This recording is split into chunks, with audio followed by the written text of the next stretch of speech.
Anyway, my name is Lilach Sigan, and as Oren said, I'm a journalist. I write in Maariv. I have a column there, also in the Jerusalem Post. I'm also an author. I've published 4 books in the past, and now I'm actually doing my PhD for Bar-Ilan University. It's a long story how I got there. It was kind of unintentional, but I'm doing a series of studies about the coverage of the October 7th war in the New York Times, and I'm going to show you a little bit of a small taste of one of these studies. And this panel is going to be a little more practical, as Oren has said. First of all, Shlomit and Shlomit Lir, who will be speaking right after me, we'll be talking from different aspects about the knowledge poisoning. We talked about a lot about social media and online content and other kinds of content. We're talking here about human knowledge more, like institutions of knowledge. You talked about the academia, and how that was really interesting to me because it's also kind of the poisoning, a slow poisoning of knowledge. And then we'll hear 2 more practical presentations about how to deal with this, what to do, and with 2 people who are actually taking part in doing very interesting things about all we've been speaking about during this panel, so during today. So, okay, let me just see that this works. Okay, what I didn't say is, of course I forgot, sorry about that, that apart from Shlomit Lir and myself, we'll be hearing from Tal Harari and Liron Shaul. I'm okay with this, if it's okay. And Liron Shaul of Vortex, and I will tell you a little bit more about them right before they start. Okay, so let's talk about the war as it was seen in the New York Times headlines. First of all, why the New York Times? For people who are not in media, this is maybe not such a very clear question. For people who are in media, it's very clear. If you have to choose one media outlet, one news outlet, it's got to be the New York Times. It's considered a leading publication, and not only because of its distribution numbers, but because of its image. Sorry about that. Editorial independence. It affects and influences policymakers, researchers, other media. It calls itself, sorry about this, wait, I'm going to move, okay? Can you move the other microphone? This thing? זה לא קשור. תתרחקי, המיקרופון שלך והרמקול הלבן, זה הקשר. תסתכלי עליי רגע, מאחרייך יש רמקול, תתרחקי ממנו. רמקול, השורה בגב שלך, בדיוק בגב שלך. אוקיי, וואו, אוקיי, אני צריכה ממש להתרחק. טוב, בסדר. תסלחו לי, אני עם כאבי גב וכולי, לא אמרתי כלום, אבל בסדר, זה כנראה הזמן לשלוף את זה. אז, okay, so it calls itself a newspaper of record, which means that if somebody in like 5 or 10 years is going to want to know what happened on October 7th, in its aftermath, in Gaza, what happened there? It could go to the New York Times archive and see what happened there. So let's see how that happens. And also, it feeds AI knowledge as a very reliable prime source, which is a little frightening, and I'll show you why in a minute. Okay, so why headlines? This study is only about headlines, not about all the content and the text, etc., because headlines are a very powerful tool in this day and age to frame a story. Negative emotions promote clicks, and the headlines try to bring in more clicks and more revenue by arousing negative emotions.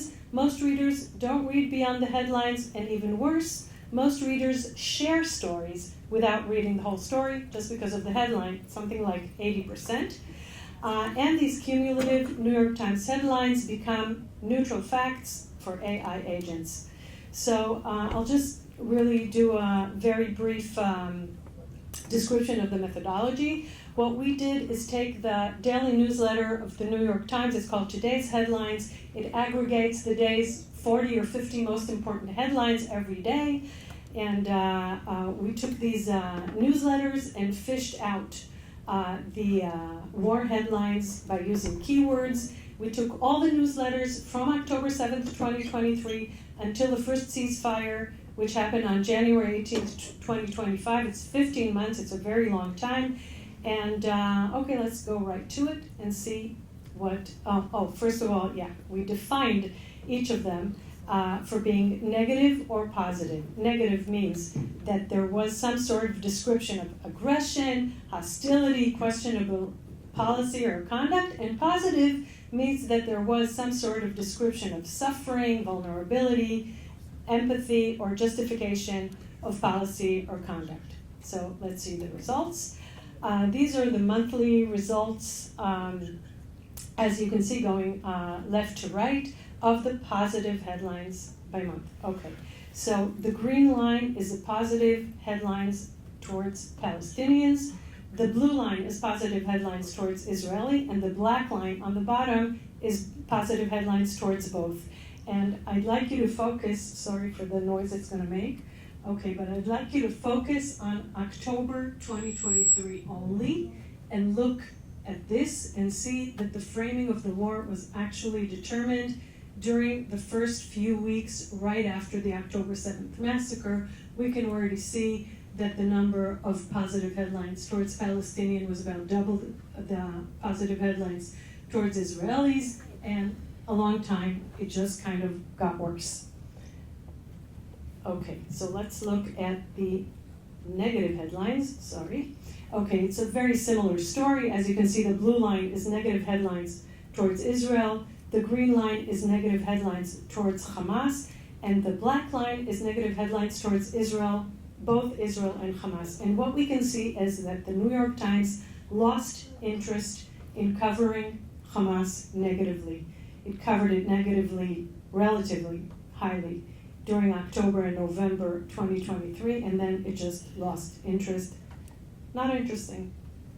When we look at the top news section, which means the first three headlines in the newsletter every day, we see that the gap is even bigger. This is the amount of positive headlines throughout the 15 months towards Palestinians, 216, and only 43 positive headlines towards Israelis. And the negative is even more extreme, 260 negative top news headlines toward Israel during these 15 months, and only 12 about Hamas. Nobody cares. I'm just going to go into the framing analysis a little bit and see what this means about very basic subjects that characterized this war. First of all, the actors. Israel was mentioned in headlines 4 times more than Hamas, 10 times, more than 10 times more than Iran that was behind this whole thing, and Islamic Jihad was not mentioned at all. Compliance with international law was a pretty big subject, so we saw 38 headlines out of a total of 1,838 headlines that were negative towards Israel and used the word international in the context of law or some sort of international criticism, but 0 such negative headlines about Hamas, and only 4 which were negative about both. This is just an example of how this kind of coverage causes an inversion of truth, because there was not even one headline that we found that mentioned Hamas' strategy of using Palestinians as human shields, but there was one headline that spoke about Israel's army, which uses Palestinians as human shields in Gaza. War in public buildings, we had 77 headlines which used the word hospital. 64 of them were negative about Israel. Only 4 were negative about Hamas, which has bases, or military bases underneath these hospitals, which is a war crime. Humanitarian crisis and aid, we had 172 headlines that covered the food shortage. Only 3 of them mentioned the looting of aid, but none of them attributed this looting to Hamas. So did this even happen or not? So the framing, as I said, was determined very early in the war. Hamas's absence is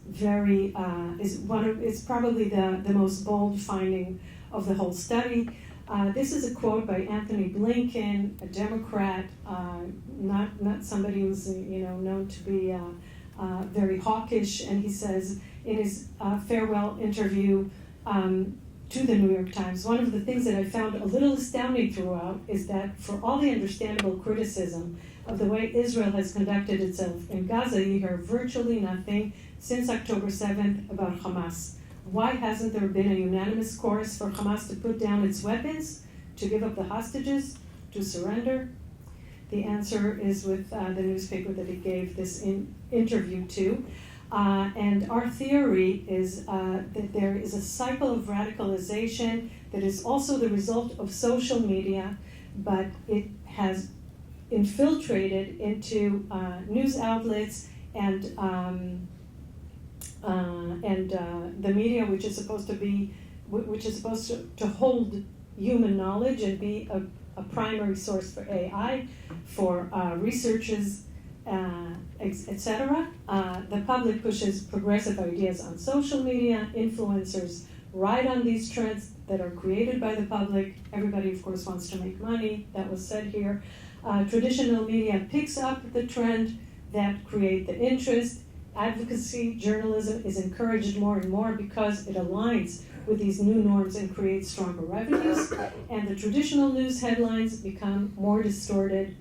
Headlines are then shared again on social media, and this goes on and on and on for profit.